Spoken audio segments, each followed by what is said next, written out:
Punjab text book 2011 का ये question है जी। और इस तरह से कि हमें जो डिफरेंट क्वेश्चंस मिले हैं जो कि या नंबर्स हम यूं कह सकते हैं कि जिनमें के नंबर साइंटिफिक नोटेशन में है, हमें इन्हें सॉल्व करना होगा। यानी यहाँ पे ये डिवाइड हो रहे हैं, डिवाइड करना होगा और फिर इनका जो जवाब आएगा उससे साइंटिफिक नोटेशन में भी लिखना होगा। ठीक है, यानी कुछ नंबर यहाँ पे अगर हम देखें तो साइंटिफिक नोटेशन में ही ऑलरेडी लिखे हुए हैं। एक दफ़ा साइंटिफिक नोटेशन को यहाँ पर रिवाइज करते हैं कि हमारे पास साइंटिफिक नोटेशन होती क्या है।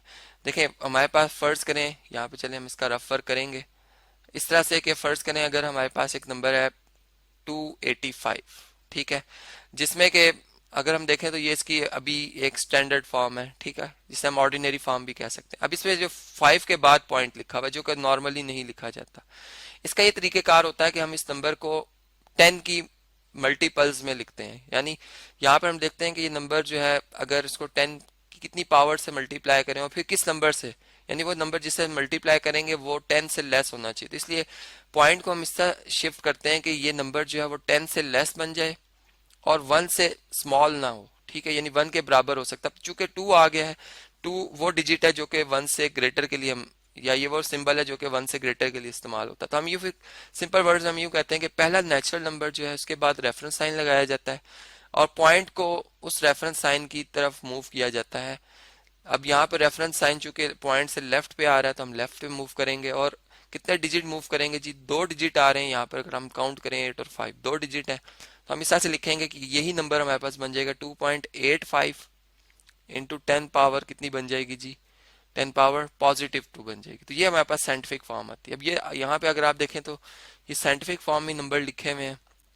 अब 6.12 को अगर 2 से मल्टीप्लाई करें तो ये हमारे पास 12.24 आ जाता है। ठीक है, यानी ये दो नंबर्स आपस में मल्टीप्लाई होंगे। अब मैं जो हमारे पास 10 पावर 6 है और ये जो ओवर 10 पावर 2 है, यहाँ पर अगर मैं एक लॉ अप्लाई करूं जो कि हमने यूं पढ़ रखा है कि मैं इसको इस तरह से लिख भी देता हूँ कि ये 6 - 2 बन जाएगा। और ये किस प्रॉपर्टी के मुताबिक बना है? ये इस तरह से बना है कि अगर a पावर m हो ओवर a पावर n हो, बेसिस सेम हो, तो हमारे पास जो एक्सपोनेंट्स हैं वो सब्ट्रैक्ट हो जाती है। और इसमें ये बात याद रहे कि m जो होता है, जो भी डिजिट होगा m, वो n से क्या होगा जी? बड़ा होगा। तब हम इस फॉर्म में लिखते हैं।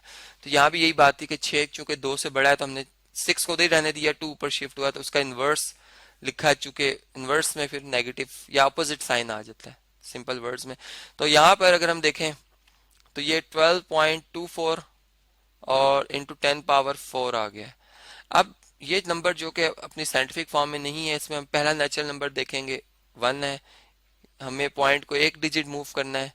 तो यहाँ पर लेफ्ट साइड पे मूव करते वक्त मैंने आपको बताया था कि हमारे पास जो एक्सपोनेंट होगी, इसको मैं लिख भी देता हूँ कि एक्सपोनेंट जो है वो पॉजिटिव होती है जी। एक्सपोनेंट पॉजिटिव होगी और एक डिजिट होगी। चूंकि हम एक डिजिट मूव करें तो ये बन जाएगा 1.224 इंटू 10 पावर 1 और फिर 10 पावर 4। अब लॉ ऑफ एक्सपोनेंट के मुताबिक एक और लॉ हमने पढ़ रखा है कि अगर हमारे पास a पावर m और a पावर n हो तो ये पावर्स क्या हो जाती हैं जी? ऐड हो जाती हैं। यानी m प्लस n होगा। बेसिस सेम हो तो पावर ऐड हो जाती है। तो यहाँ भी बिल्कुल यही बात होगी।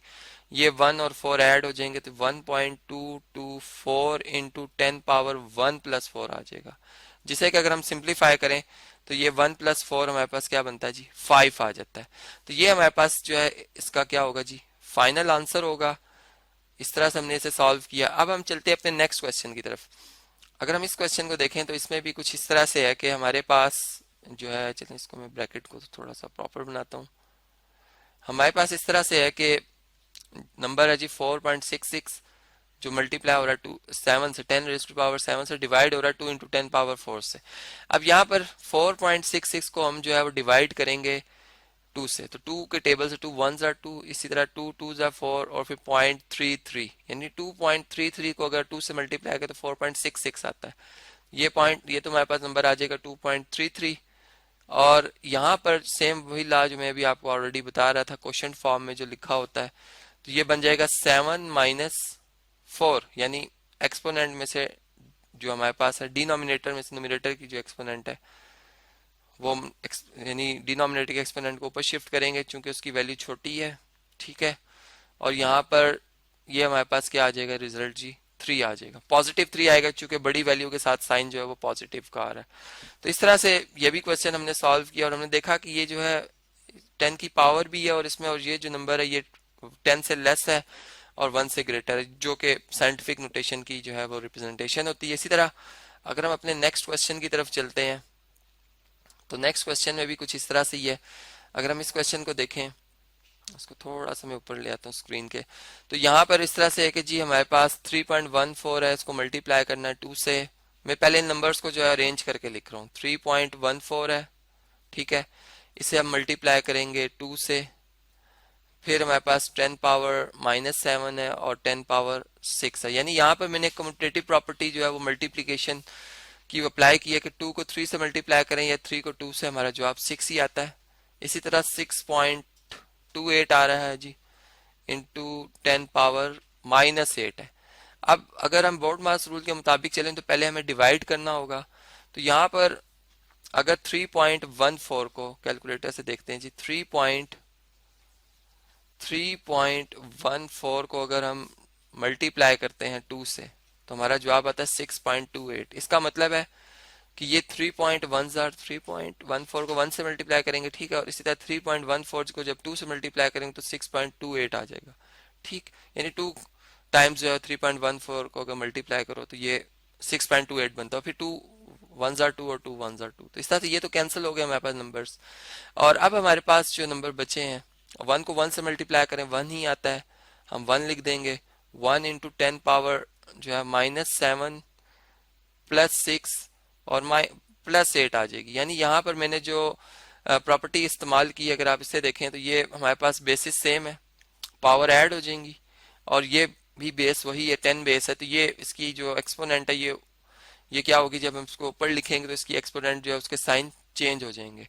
तो यहाँ पर इसके साइन जो चेंज होके क्या हो जाएंगे जी, पॉजिटिव हो जाएंगे। अगर ये नेगेटिव है तो पॉजिटिव हो जाएगा, और पॉजिटिव है तो फिर, या नेगेटिव है तो फिर पॉजिटिव हो जाएगा, ठीक है। तो यहाँ पर हमारे पास 1 को अगर 1 पे डिवाइड करें तो 1 आता है, इंटू 10 पावर जो है वो, अब ऐड पहले करेंगे जी, 6 और 4 14, और 14 में से अगर आप 7 माइनस कर दें तो ये हमारे पास जवाब बनता है जी 7। तो यहाँ पे हम क्या लिख देंगे, 7।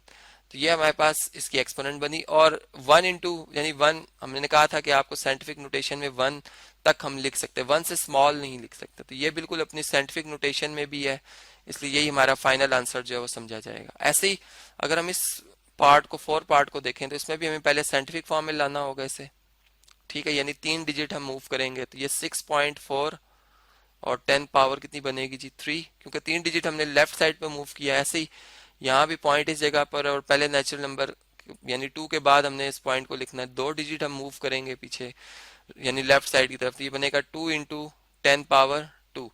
और इसी तरह अब ये नंबर्स आपस में मल्टीप्लाई होंगे, 2 और 6.4 जो कि बन जाता है जी 12.8।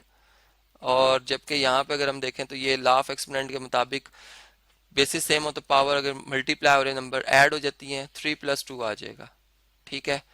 और अब अगर हम इसे मजीद सॉल्व करें तो ये हमारे पास, यानी इसमें साइंटिफिक फॉर्म में भी लिखना है तो पहला नेचुरल नंबर 1 और एक डिजिट हमें फिर लेफ्ट साइड पे मूव करना है, तो 1.28 बन जाएगा, इंटू 10 पावर क्या बनेगी जी 3 + 2 5, और इंटू 10 पावर, बल्कि इस तरह से हम लिखते हैं जी, क्योंकि हम एक डिजिट हमने मूव किया तो यहाँ पर +1 एक्सपोनेंट बनेगी और फिर ये 10 की पावर 3 + 2 5 आ जाएगी। तो ये हमारे पास जवाब फाइनल जो बनता है 1.28 इंटू 10 पावर 1 और 5 ऐड हो जाएंगे, 1 + 5 आएगा, और 1 + 5 अगर हम देखें तो ये हमारे पास 6 आ जाता है। तो इस तरह से इन नंबर्स को हमने सॉल्व करना भी सीखा, ठीक है, इन्हें हमने साइंटिफिक फॉर्म में भी तब्दील करना सीखा। अगर हमारे पास नंबर फर्ज करें ऐसा होता कि लिखा यानी हमारा फाइनल आंसर आता 0.0123, तो अब हम क्या करते हैं कि इसमें पहला नेचुरल नंबर 1 है, हम 2 डिजिट जो है वो राइट पे मूव करते हैं, और एक्सपोनेंट जो है वो इस केस में हमारे पास क्या होनी थी जी, नेगेटिव होती, ठीक है, क्योंकि हम राइट साइड पे मूव करें तो हम इसे लिखते हैं 1.23, और 10 पावर चूंकि 2 डिजिट हमने मूव किया है तो -2 आ जाता है, ठीक है। यानी अगर फर्ज करें हमारे पास कोई क्वेश्चन ऐसा होता है जिसमें नेगेटिव एक्सपोनेंट या नंबर जो है वो 0.0123 जैसे छोटा नंबर होता, तो हम इस तरह से फिर जो है वो उसको साइंटिफिक फॉर्म में वापस ले आते हैं।